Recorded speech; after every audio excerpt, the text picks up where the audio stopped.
Hi friends అందరికీ ఏదో space silk అంటుంటే నేను కూడా ఒకటి తక్కువలో కట్ పీస్ శారీస్లో కొన్నానండి. మా పాపకు డ్రెస్ కుడదామని. డ్రెస్ అయితే చాలా బాగా వచ్చింది, కానీ దీన్ని కుట్టేసరికి నా తల ప్రాణం తోక్కొచ్చింది. ఎందుకంటే చాలా సాఫ్ట్గా ఉంది, చాలా జారుతుందండి క్లాత్ అనేది. ఈ ట్రిపుల్ లేయర్ కుట్టడం వల్ల నేనేమైంది అంటే ఒకదాని మీద ఒకటి పెట్టినప్పుడు మిషన్ మీద చాలా జారిపోతుంది. కాకపోతే ఫైనల్ డ్రెస్ అయితే చాలా బాగా వచ్చిందండి. టాప్ కోసం అయితే నేను ఇలాగా 1 మీటర్ నెట్టెడ్ ఫ్యాబ్రిక్ని తీసుకున్నాను. దీన్నైతే ఇలా ఫుల్ హ్యాండ్స్ వచ్చేలాగా పెట్టేసి బ్యాక్ ఓపెన్స్ పెట్టేసి క్రాప్ టాప్ లాగా అండి, ఫుల్ పొడవు లేకోకుండా ఇలాగ స్టిచ్ చేశాను అనమాట. దీనికైతే నేను హ్యాంగింగ్స్ని కూడా ఈ బ్లౌజ్ కలర్ తోటే ఇలా సైడ్ హ్యాంగింగ్స్ వచ్చేలాగా స్టిచ్ చేశాను.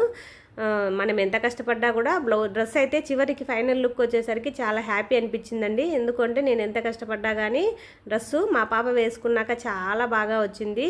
చూసిన వాళ్ళందరూ కూడా చాలా బాగుందన్నారు. ఇదండి వీడియో నచ్చితే లైక్ చేయండి. మరిన్ని వీడియోస్ కోసం ఛానల్ సబ్స్క్రైబ్ చేసుకోండి.